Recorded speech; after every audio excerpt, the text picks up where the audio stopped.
Pessoal, vocês estão cansados aí, com sono? Estão cansados, beleza? Dá para aguentar mais um pouquinho? Então, beleza. Pessoal, aguenta firme. Pede para a pessoa do lado assim, ó, se eu dormir, me dá um cutucão. Pede para a pessoa do lado assim. Aí, fala pro cara de trás assim, ó, se eu dormir, dá um pedala Robinho na minha cabeça. Tá? Não é para dar agora, brother. Ei, não é para dar agora, não.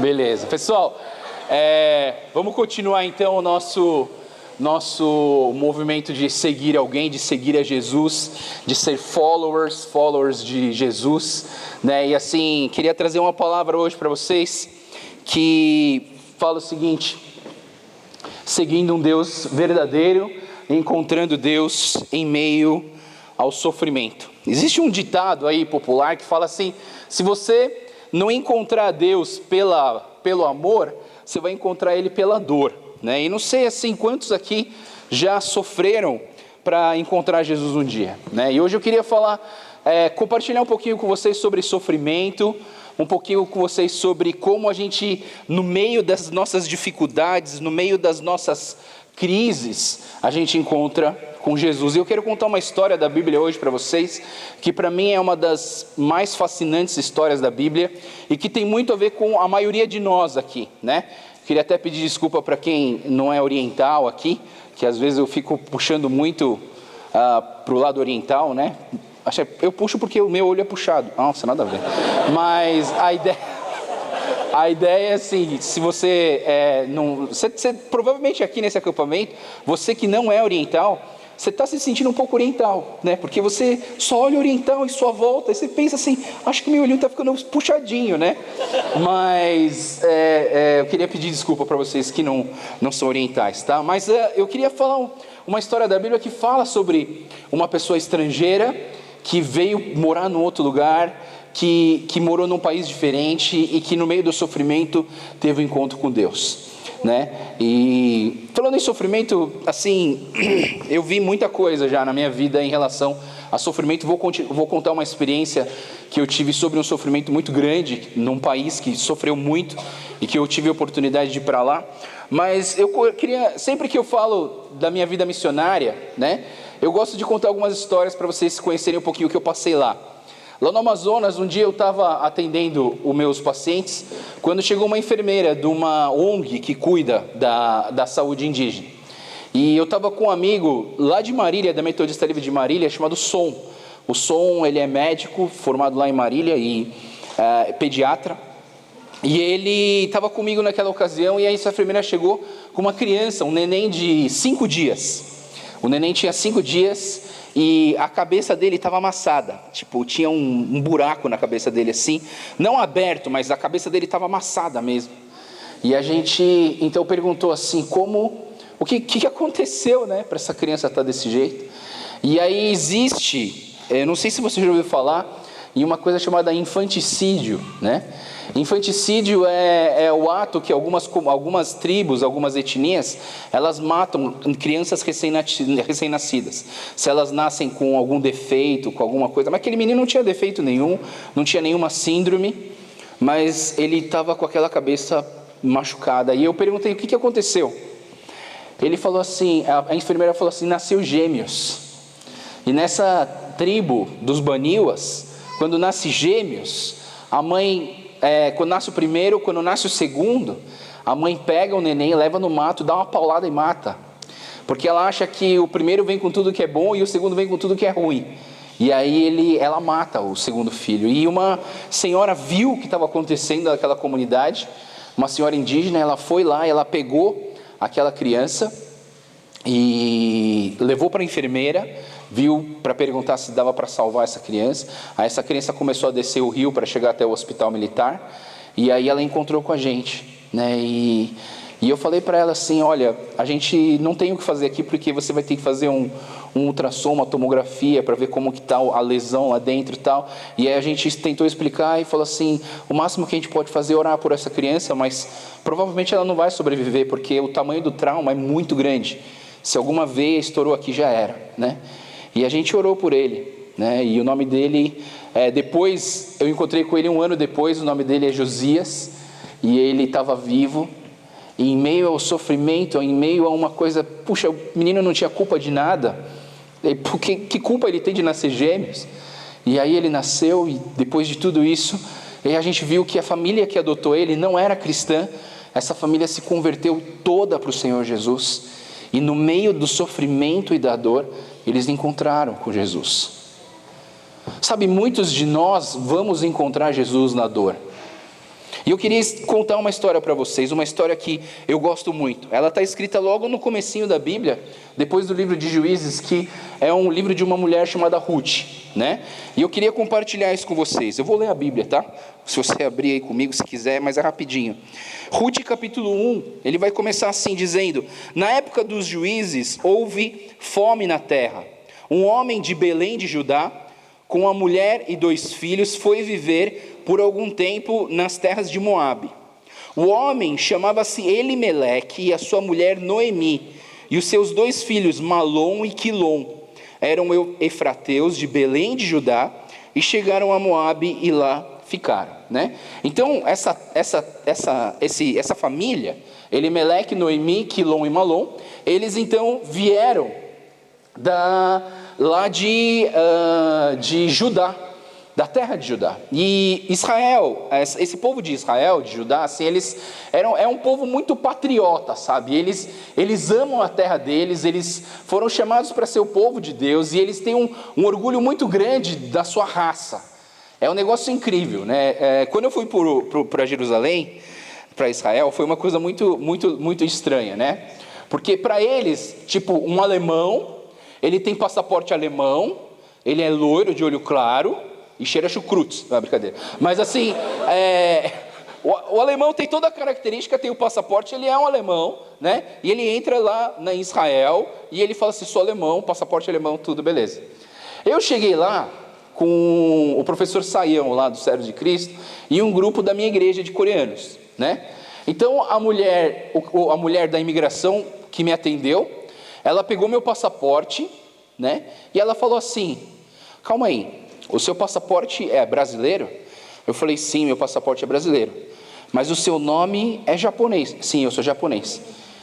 E você está falando comigo em inglês? Eu falei, sim, senhora, estou falando com você em inglês. E você veio com quem? Eu vim com um grupo de coreanos. Aí ela parou, ela já ia me mandar fazer um tipo de uma sala especial para poder conversar comigo, porque eu era muito esquisito. Uma pessoa não podia ser japonês com passaporte brasileiro falando inglês com um grupo de coreanos. E aí ela entrou em crise, ela falou, não existe isso, porque quem é alemão, quem é brasileiro, e você tá tudo errado, e você vai ter que conversar com alguém. Aí o professor Saião, que está acostumado a ir para Israel, ele foi lá, e ele explicou no Brasil, as pessoas, tem muitas nações, tal, assim, teve que explicar. Eu estou falando tudo isso porque Israel é um povo que ama muito a sua terra. Eles amam muito a sua terra. Então, para eles saírem de lá, é porque algo muito grave estava acontecendo. E nessa época, eles estavam passando fome. E eles, então, imigraram para um outro país, um país chamado Moabe, que, aliás, era um dos inimigos de Israel. Todas as várias guerras que a gente vê na Bíblia, a gente vê então assim, o povo de Deus brigando com Moabe, com Amon, com a Síria, e aí a gente vê, e eles foram morar lá em Moabe. Por quê? Por causa da fome. Eu não sei quantas famílias nossas aqui mudaram para o Brasil por necessidade. Seus pais sofreram, talvez seus avós sofreram. Eles não vieram aqui, assim, esbanjando dinheiro e abriram uma super de uma empresa, talvez tenha alguns aqui, mas assim, na maioria não, né? E eles vieram aqui para uma causa, eles vieram aqui para investir no país, não, eles vieram aqui para ganhar dinheiro. Eles vieram talvez porque o negócio estava feio lá onde eles moravam, e eles vieram para cá. E aí essa família, ela se mudou nesse sentido, ela se mudou no sentido de que eles estavam passando fome, então eles vieram tentar a sorte num outro país. E aí, então, vem Elimeleque casado com Noemi, e eles têm 2 filhos, Malom e Quilom, e aí, depois, esse Elimeleque, ele morre.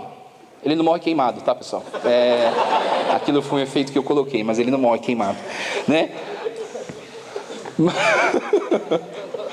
E aí, a Noemi, tudo bem, o Elimeleque morreu, foi uma fatalidade. Então, vamos continuar a vida, né? A gente está começando a produzir alguma coisa aqui, vamos tocar a vida.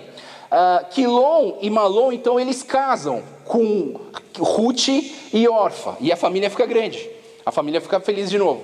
Mas, depois de 10 anos, o que acontece é que Quilom e Malom, eles morrem, queimados não é brincadeira, queimado é toque do Joel, tá bom? E aí eles morrem e fica só a mulherada. Imagina a bagunça, brincadeira. Mas eu ouvi dizer que nesse acampamento tem 180 homens e 100 mulheres, cara. Homem, corre atrás, mano, senão você vai ficar para trás. Vai ficar para trás mesmo, né? Mas, assim, e a mulherada esbanjando, né? Isso é lindo, né? Mas, sabe o que acontece quando só sobra mulher nessa época da história da humanidade? Pessoal, a mulher não era nem contada nessa época. O povo de Israel, eu acho assim, que eles eram um povo muito machista. E assim, as mulheres, elas não tinham muita vez. Principalmente uma viúva, ela já não tinha vez. Não tinha como se sustentar. Aquela mulher já era ela começou a ficar pequena, começou a ficar tão humilde que ela não tinha quase nada na vida.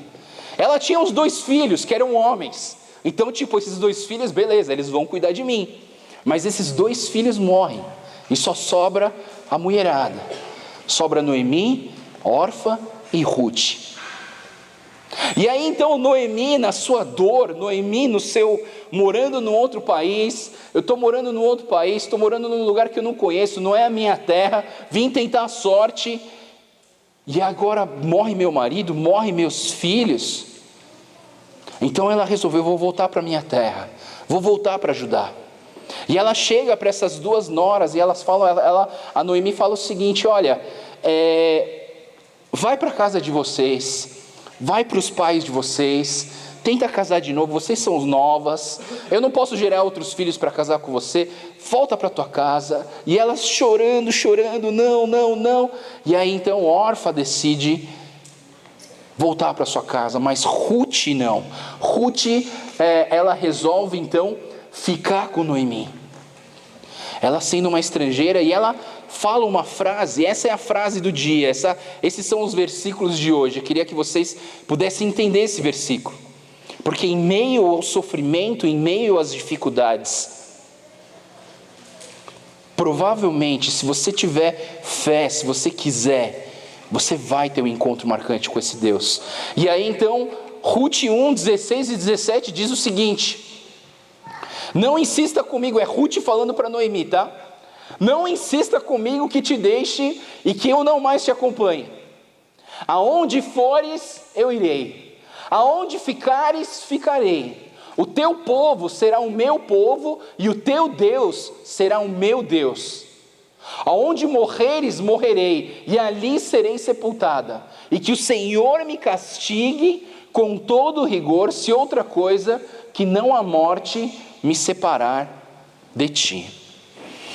E essa declaração de Ruth, ela é tão importante, que a gente precisa entender que ela não era uma israelita, ela não era do povo de Israel. Os moabitas, aliás, eles viviam em uma religião politeísta, eles adoravam vários deuses. E a Ruth, ela cresceu adorando vários deuses. Ela não conhecia esse Deus de Israel que o marido dela conhecia, que a Noemi conhecia. Ela não conhecia esse Deus. Ela veio de uma cultura completamente diferente. Uma cultura que talvez adorava o sol, adorava a chuva, que fazia sacrifício de animais, de pessoas, para que o Deus não ficasse bravo com elas. E ela veio de uma cultura completamente diferente, e no meio desse sofrimento, em vez de ela abandonar esse Deus, porque o mais fácil seria a Ruth falar assim: você quer saber, esse Deus, mano, vai pro saco, porque, eu não quero esse Deus. Essa família que está adorando a Deus, essa Noemi, tem um Deus, e tudo que ela queria deu errado. Olha só a situação da Ruth. A Ruth, ela estava numa situação tão ruim. Primeiro, ela tinha que ver com a sogra. Quer dizer, não sei, quando vocês estiverem, vocês vão ver como é ruim, tá? Sempre que a gente estuda a palavra, a gente tenta procurar a raiz da palavra, né? E eu fiquei procurando um dia, da onde vem a palavra sogra, cara? Deve vir de um lugar muito ruim, né? E aí eu pensei assim, eu acho que é só tirar o S. Brincadeira, pessoal. Ainda bem que minha esposa não está aqui, ela ia ficar muito brava comigo. Então, amanhã não fala para ela que eu falei a raiz dessa palavra, tá? Mas... Bom, o primeiro sofrimento dela, ela estava morando com a sogra, mas na verdade, a sogra tinha perdido o marido e a sogra tinha perdido os 2 filhos. É uma situação terrível, uma situação de solidão. As pessoas mais próximas dessa Noemi morreram.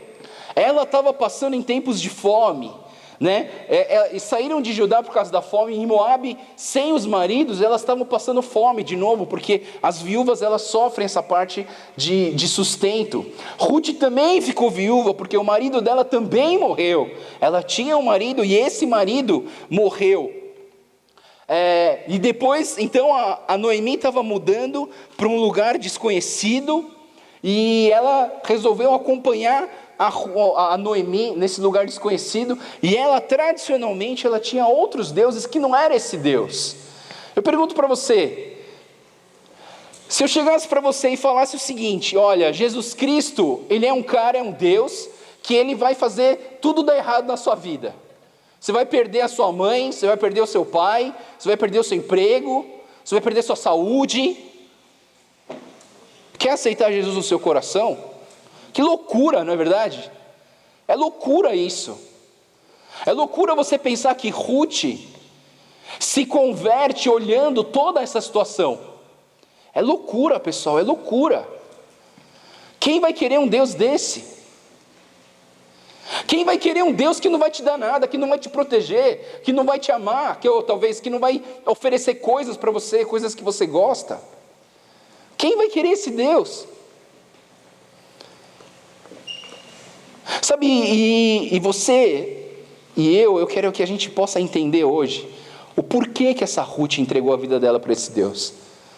O porquê que essa Ruth chega ao ponto de falar assim: aonde você for eu irei, aonde você morrer eu morrerei, e o seu Deus será o meu Deus.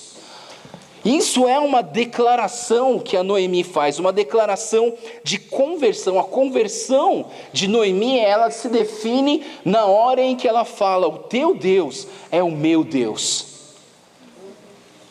Sabe, quando a gente olha essa história, materialmente, visivelmente, é impossível de uma pessoa entregar sua vida para Deus, um Deus que não ofereceu nada de bom material para ela.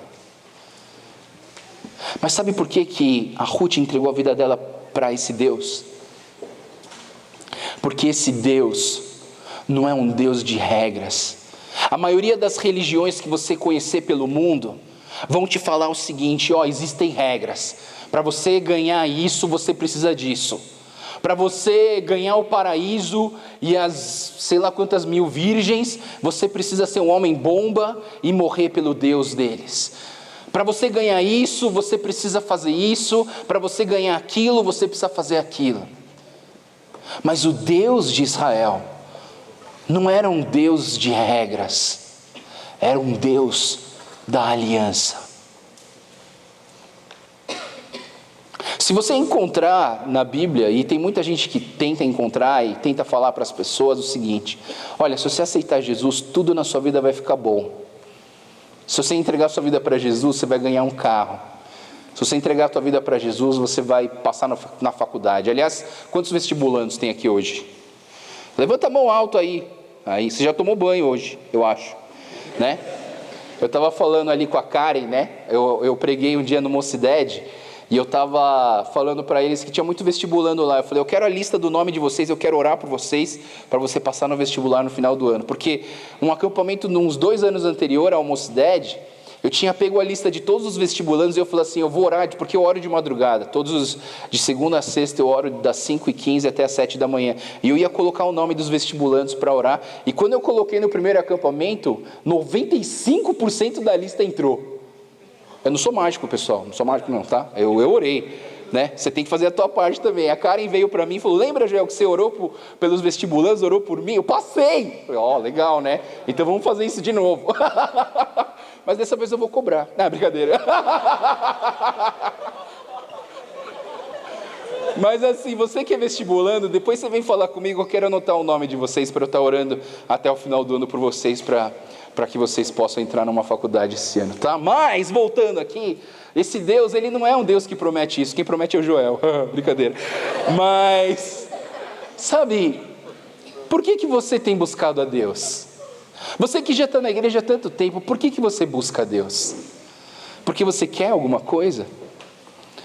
Ah não, pelo menos proteção, vai, pelo menos proteção, me protege dos ladrões, vai Deus. Mas sabe, será que é por isso que você busca a Deus? Sabe, se for por isso que você busca a Deus, se você busca a Deus para ganhar alguma coisa na sua vida, se você busca a Deus para ganhar uma faculdade boa, se você busca a Deus para ganhar dinheiro, se você busca a Deus, sei lá, para alguma coisa material, eu queria dizer para você que você está buscando Deus errado. Porque o Deus que a gente busca é o Deus da aliança. Sabe, Deus nunca falou que a vida cristã ia ser fácil. E não é fácil. Eu vou contar uma história para vocês. Em 2004 eu fui para Singapura, né? E lá em Singapura eu fui fazer um treinamento de liderança chamado Instituto Hagai, de treinamento de liderança. Foram 1 mês intensivos lá em Singapura, fazendo esse treinamento de liderança. E no meu grupo tinha 63 pessoas de 35 países diferentes. E nenhum país desses era Estados Unidos, França, Alemanha, um país bonito. Não, era tudo país pauleira mesmo. Era Paquistão, era Butão, era Indonésia, Filipinas, Brasil, tudo timinho, né, sabe? Time fraco, né? Mas brincadeira. Mas eram países que eram chamados antigamente de terceiro mundo. E lá naquele grupo, a maioria dos colegas que estavam fazendo o curso comigo, eles viviam em lugares onde o evangelho era proibido de ser pregado. E na hora do almoço era uma conversa muito louca, né? Porque a gente começava a conversar assim com as pessoas e eles começavam a contar como que eles vivem o cristianismo no país deles, né? E imagina, 35 pessoas de países diferentes, todos eles falando inglês. E o inglês deles, cara, sério, eu demorei uns 3 dias para conseguir entender o africano. O que eu mais gostei foi o indiano, né? Não sei se você fala inglês, mas o indiano é muito legal. Everybody, very beautiful people, very beautiful people. Aí você fala assim, do you want something to drink? Ele, no. Aí você não sabe se é yes ou no. No. Mas a maioria deles, sabe, quando a gente começava a conversar no almoço, era sobre tráfico de Bíblia. Os caras arriscavam a vida para levar a Bíblia para pessoas que queriam ler a palavra de Deus. A maioria deles era, assim, vidas que sofriam por causa do nome do Senhor Jesus Cristo. Coisa que a gente não tem aqui no Brasil. A gente não sofre tanto assim por causa dessas coisas. E eu conheci um cara, então, que ele falou assim, Joel, eu queria contar para você a minha história. Eu lembro que ele sentou, eu lembro que a gente ficou um tempão conversando. Porque ele falou assim, Joel, eu era um muçulmano, eu tinha 2 esposas, vivia bem, eu vim de uma família muito boa. Mas quando um missionário falou de Jesus para mim, eu entreguei a minha vida para Jesus. Só que esse missionário, ele falou para mim, cara, a tua vida vai virar o caos por causa de Jesus na sua vida.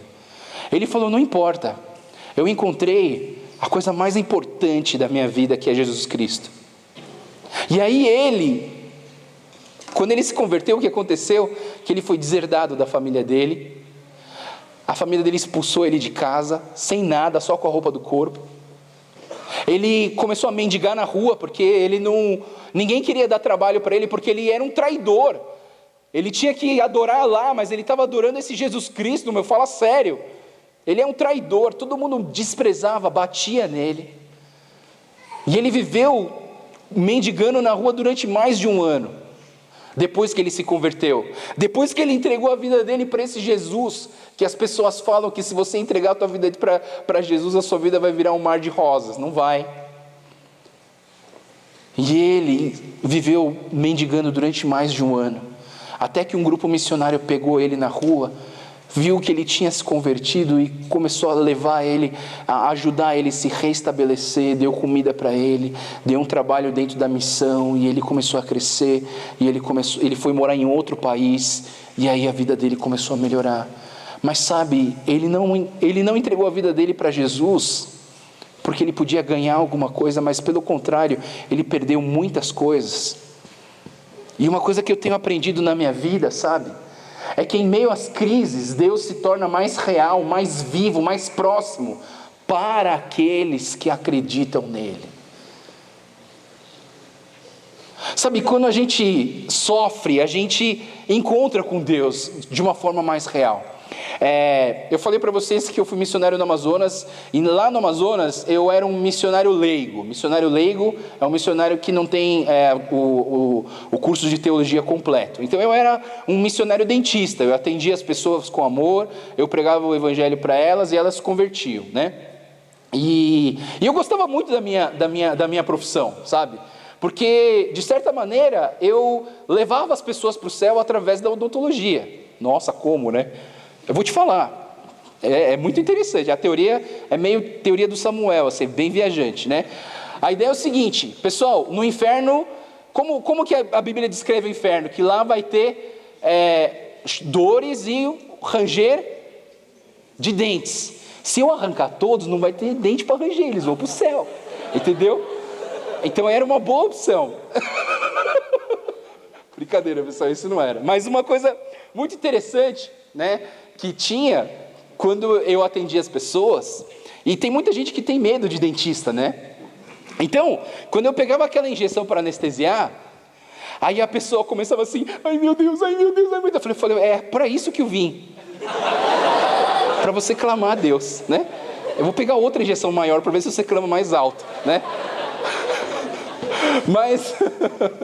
Mas a ideia é que em meio ao sofrimento, pessoal, se você crê em Deus, você vai ver um Deus verdadeiro. Ele vai estar para te apoiar. Sabe, a vida cristã,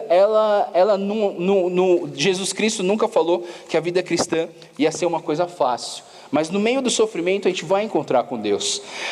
Vou contar uma outra história para você. Aliás, eu conto história pra caramba, né? Mas assim, em 2010, dia 12 de janeiro de 2010, teve um terremoto gigantesco no Haiti. E lá no Haiti, depois de 20 dias do terremoto, eu tive a oportunidade de ir com a AME, eu fui lá porque estavam precisando de enviar dentistas para o Haiti, e eu fui para lá. E sabe, eu tenho, assim, não é que eu tenho orgulho, mas um certo orgulho da minha igreja, porque ela é chamada de igreja missionária oriental, né? Tem missões no nome. E eu ficava pensando, o que esses caras fazem direito por missões, né? Mas nesse dia do Haiti eu fiquei impressionado, cara. Eu fiquei muito impressionado com a minha igreja. O SOS me chamou assim de uma forma muito repentina. Falou, daqui 2 semanas eu tenho que mandar uns dentistas lá para o Haiti. Quer ir? Eu falei assim, quero.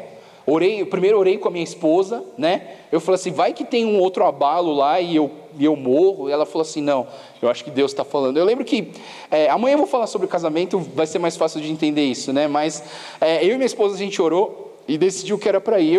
Cheguei na igreja, eu falei assim para a liderança da igreja, eu recebi um chamado para ir para o Haiti, mas para ir para o Haiti é muito caro, né? E eu queria pedir ajuda para a igreja abraçar essa ideia de me enviar para o Haiti, para eu ajudar o pessoal lá do Haiti.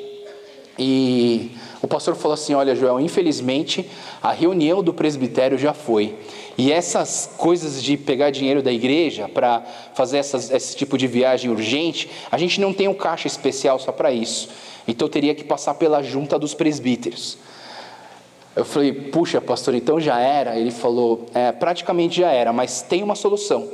É você chegar no domingo normal lá, você vai domingo, amanhã, domingo era sábado, você vai domingo na igreja e você vê se alguém quer te ajudar.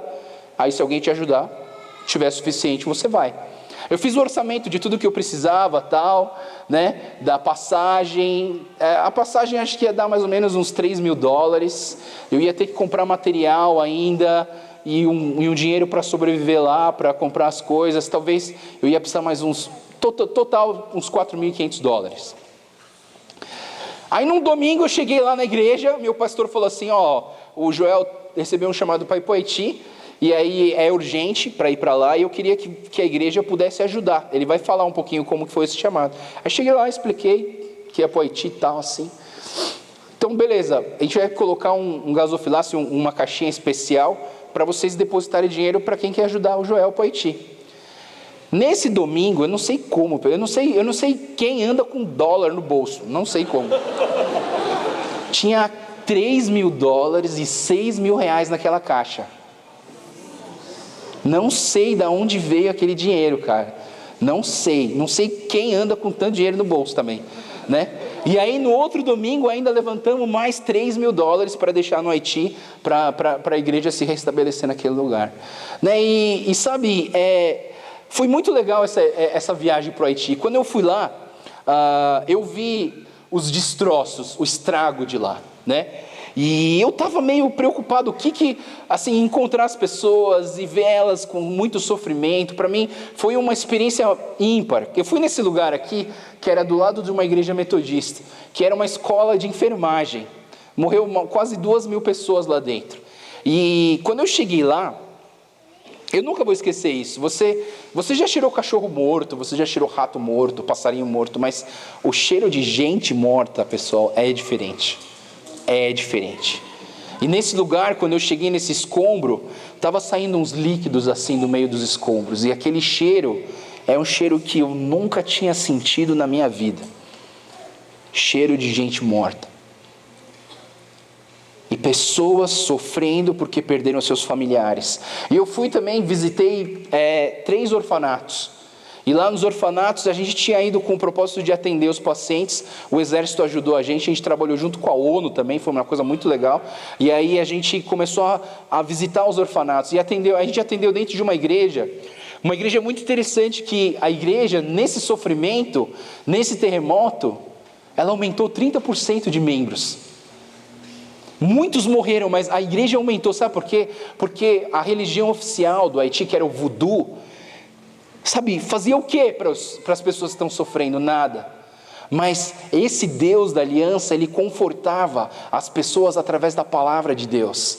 E muitos começaram a se converter do voodooísmo para entrar no cristianismo e entregar a vida deles para Jesus. E um dia eu cheguei para um cara da igreja e eu falei assim, o que você acha que foi esse terremoto? Assim? Olhando para Deus, o que você acha? Você acha que foi um castigo? Tipo, porque vocês adoram o voodooísmo, então eu vou castigar vocês com um terremoto para vocês entregarem sua vida para Jesus? Eu perguntei para o haitiano.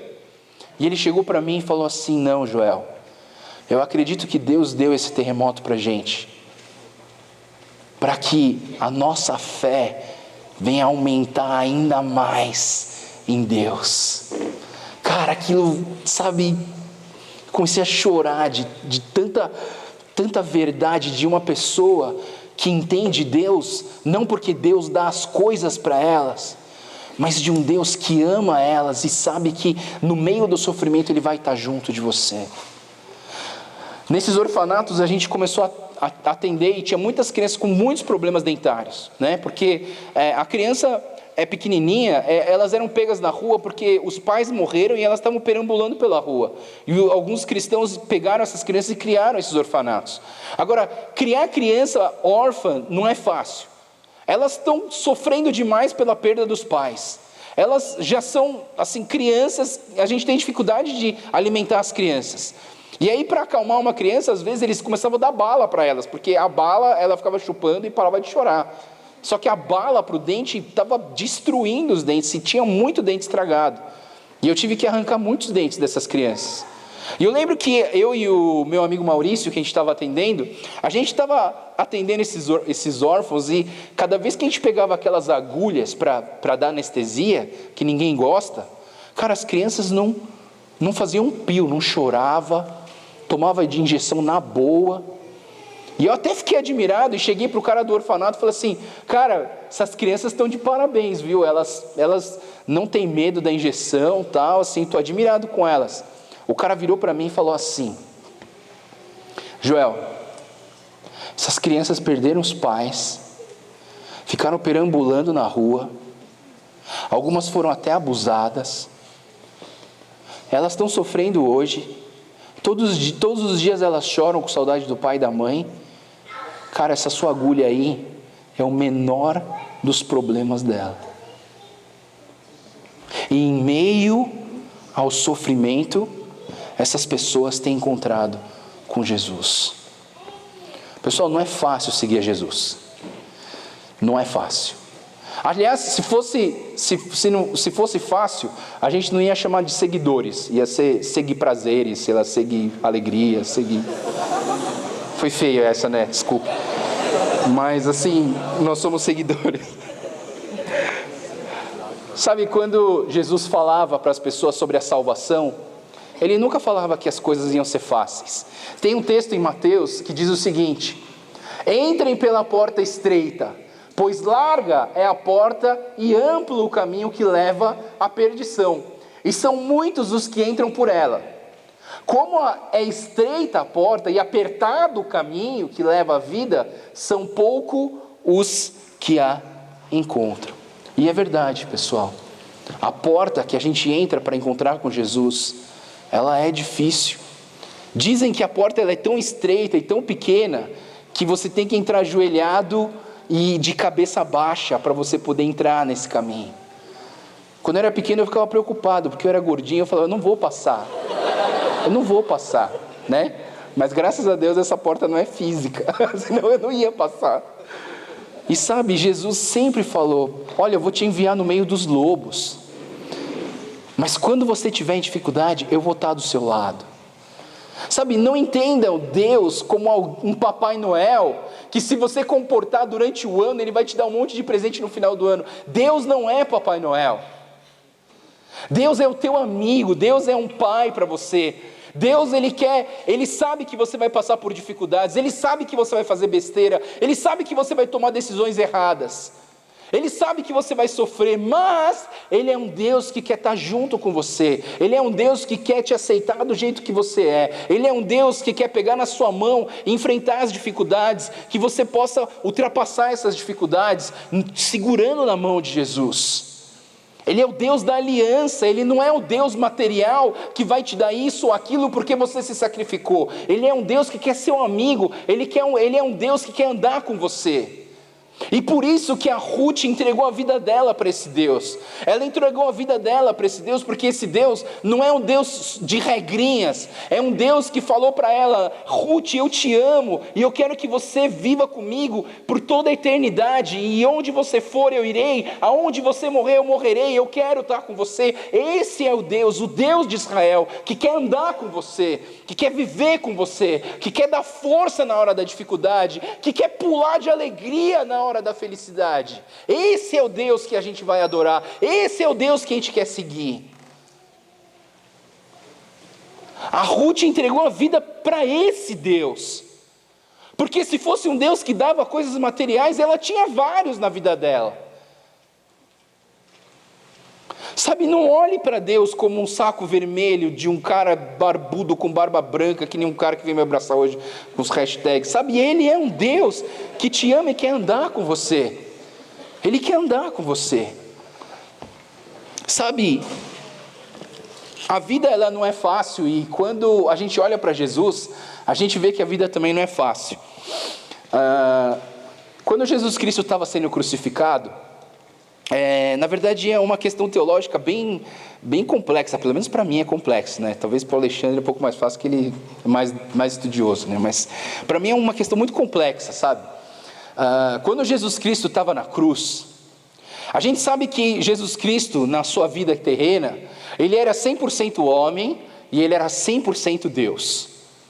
Mas quando ele foi para a cruz, na verdade, quando ele foi para a cruz, ele não podia ser 100% Deus naquela hora, porque na verdade houve um lapso de relacionamento entre o pai e o filho, porque naquele momento Deus não era exatamente o pai de Jesus, mas ele era o juiz que precisava julgar Jesus Cristo. Deus na cruz, Jesus Cristo, ele era 100% homem. Como a gente sabe quando ele é 100% homem? Quando Jesus Cristo na cruz, ele fala assim: eu tenho sede. E aí a gente vê que ele estava 100% humano, e alguém tinha que pagar o preço de morte. Por quê? Porque cada um de nós que tem pecado nas nossas vidas, em Romanos diz o seguinte, que o pecado nos leva à morte, ou seja, o nosso nome está escrito em uma lista de condenados à morte, mas Jesus Cristo, ele veio aqui na terra,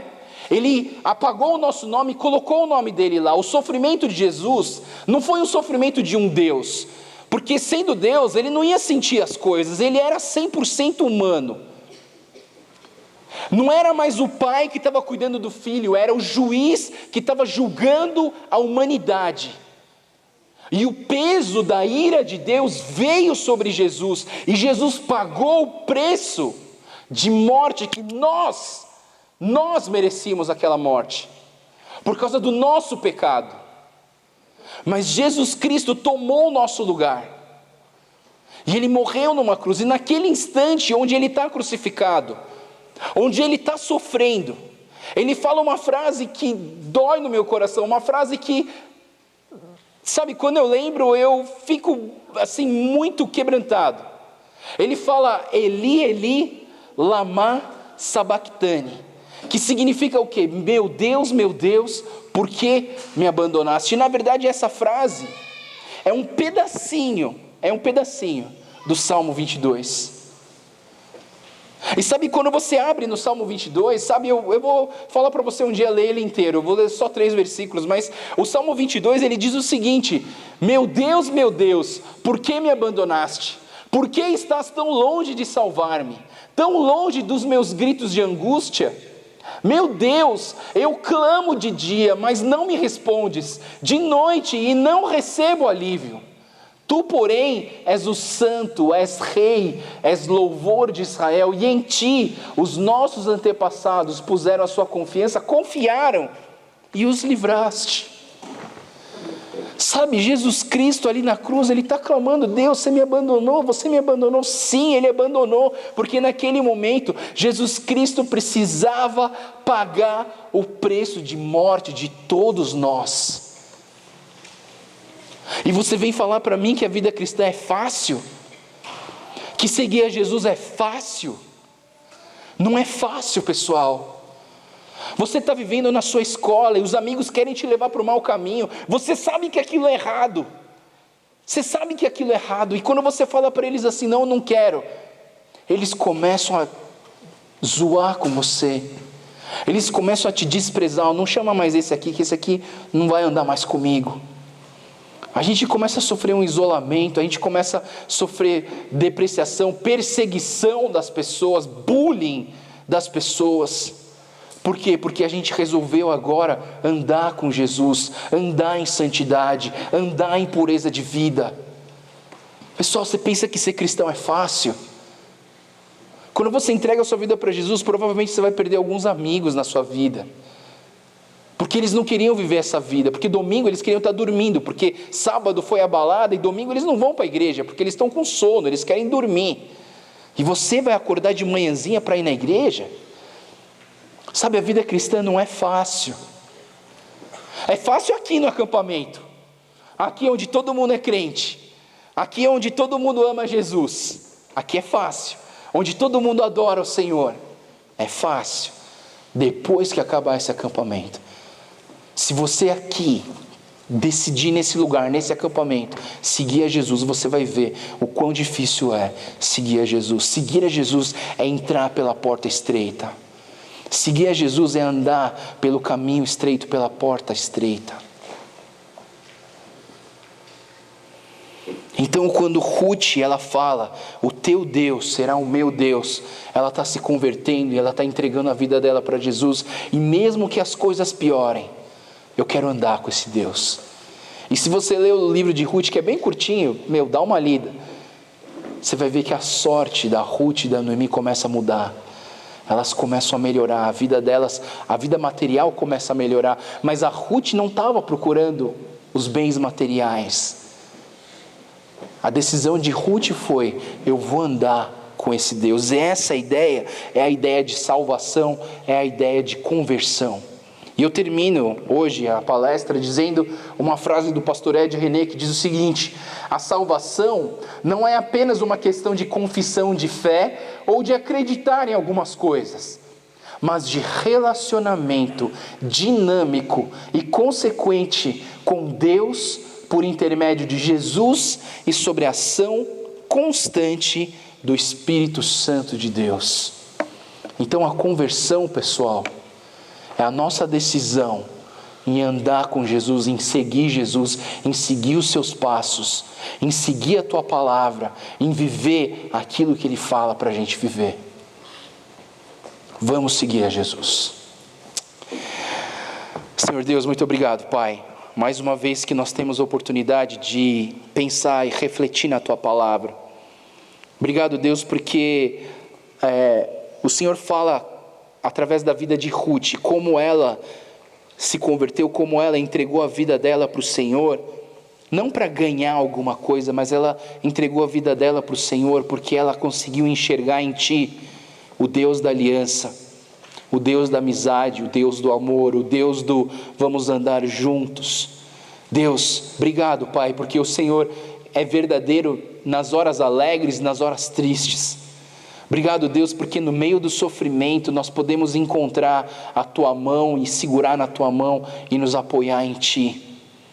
Deus, continua a falar com cada um de nós aqui, para que a nossa decisão antes de sair desse acampamento seja de eu quero seguir o Senhor que é o Deus da minha vida.